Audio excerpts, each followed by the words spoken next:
En fait, quand j'écoute cet album, j'ai l'impression de regarder un livre de scrapbooking. C'est un peu une réflexion de connasse, si je peux me permettre. Mais... Hello les poppers! On espère que vous allez bien. Et que la vidéo sur Crash vous a plu. Aujourd'hui, on se retrouve parce qu'on a eu une autre grosse sortie ce vendredi. La Charli XCX n'était pas seule. Non, il y a eu la Rosalia qui a sorti son album. Donc bon, grab a drink and let's pop talk.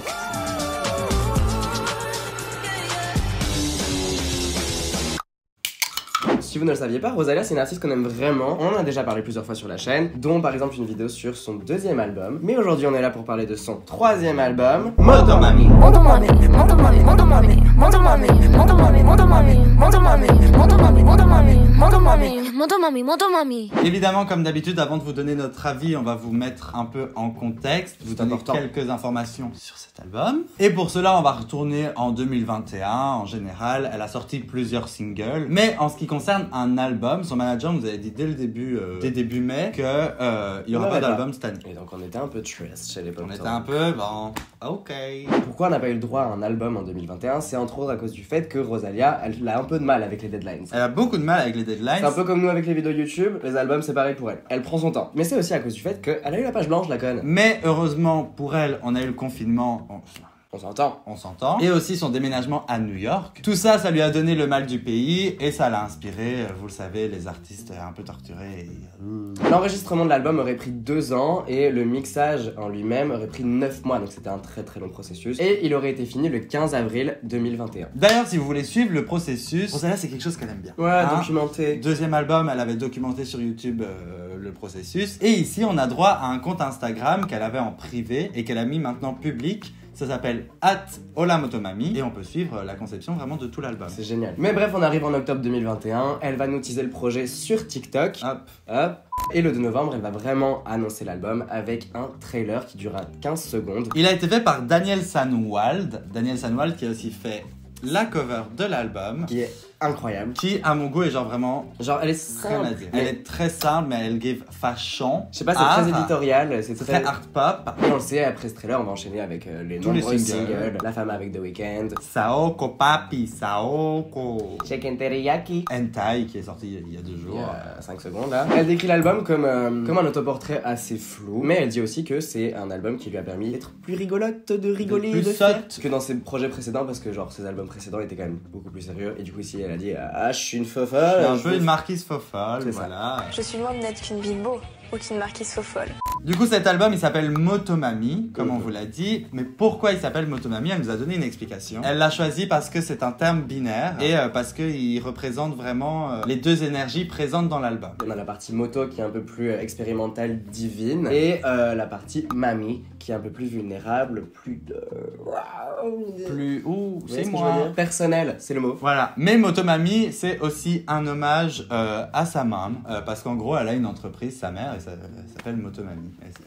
Pas compliqué. Dernière petite chose à savoir sur l'album. Elle va expliquer en fait que le féminisme va avoir un rôle majeur du coup dans cet album, et elle espère aussi qu'il va avoir une légère influence en ce qui concerne la misogynie dans l'industrie musicale. Oui. Mais bref, on est bon pour le contexte, vous pouvez respirer et on va vous donner notre avis. Alors déjà pour donner notre avis, est-ce que t'avais hâte pour cet album? Est-ce que j'avais hâte pour cet album? Mon avis est dubitatif parce que Rosalia, c'est genre vraiment une personne qui est ancrée dans mon cœur. Mais malgré ça, tous les singles qu'elle avait pull out récemment, j'ai été un peu déçu. C'était très léger. Oui, un peu plus commercial, en tout cas, qui était susceptible de plaire au grand public. Au grand public. Mais là, du coup, j'avais peur que ce soit vraiment un album comme tous ses singles où c'était très commercial. Et non! Elle a très bien joué ses cartes. Ça, c'est sûr.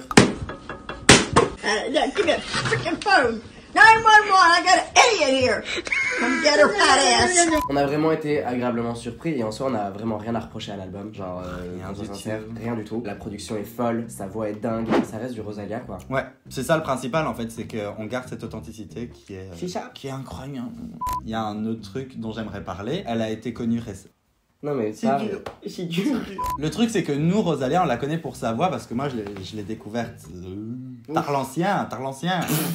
Et du coup, avec son premier album où on découvre vraiment sa voix, Los Angeles, ou encore El Malquerer qui était plus travaillé mais qui était vraiment genre incroyable.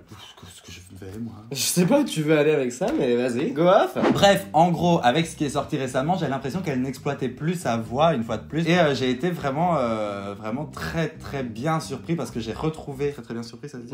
Non. Bon. J'ai été très surpris par le fait qu'elle ramène un peu de sa voix et que... Oh, ta mère, la chienne. Ça va, Théo? Il est en train de faire un mofard. She died. Non, mais c'est vrai que genre sa voix est folle et elle a pas déçu. Par exemple, avec des chansons comme Sakura ou G3N15, j'en sais rien, je sais pas. C'est le gosse de Elon Musk ou c'est comment, je sais pas, mais... En parlant de Sakura d'ailleurs, je voulais dire, pour moi, c'est un peu genre une chanson parfaite pour finir un album. Genre... C'est génial, parce que déjà, Giving Voice, Giving Sadness, ouais. Giving Live. Giving Live, et moi genre ce côté live, je trouve ça mimes dans le sens où genre ça donne un côté genre, oh, je suis proche de mes fans. Ouais. Je sais pas si tu vois ce que je veux dire. Ouais, je vois. Il y a un truc tout aussi choquant avec cet album, c'est son évolution artistique. On a eu Los Angeles qui était très basique, genre pas du tout basique, qui était vraiment un chef-d'œuvre, mais avec ce qu'elle avait comme base. Puis elle a eu El Malquerer, qui était très expérimental pour du flamenco, où elle a mélangé de l'urbain, etc. Et là, une fois de plus, elle arrive à genre se surpasser, être encore plus créative et balancer un projet qui est encore une fois plus risqué, mais qui est genre incroyablement bien fait. Et comme on vous l'avait dit, genre elle voulait vraiment s'amuser avec cet album et ça se ressent vraiment. Genre elle compte, elle récite l'alphabet, elle fait du slam. Il y a des transitions qui sont pas forcément naturelles. Genre il y a vraiment des risques qui sont pris, mais c'est fait avec tellement de goût que genre ça va en fait. Parce que un peu le point final, c'est que sur cet album, déjà il y a des bop, il y a des ballades. Donc au final, très bon album. Mais il y a des chansons en particulier qui sont des chansons de Rosalia. Il n'y a pas de genre. Elle a vraiment sa façon de créer une chanson qui part genre souvent dans tous les sens. C'est jamais genre une chanson simple, en continu, etc. Il y a vraiment toujours un énorme travail derrière. Et c'est du Rosalia et et moi je suis content. Ouais, non vraiment, et je suis vraiment satisfait qu'elle se soit pas perdue et qu'elle reste sincère avec elle-même. Oui, non mais c'est vrai, parce que moi j'ai eu peur de ça. Mais bref, je suis fan de cet album, j'ai pas encore de chansons qui ressortent du lot. Enfin si, à la première écoute, il y a vraiment des trucs qui sont sortis du lot, mais... Moi j'en ai eu quelques-uns. Il y en a quand même 16, il y a 16 titres sur cet album, donc d'office je suis un peu en mode...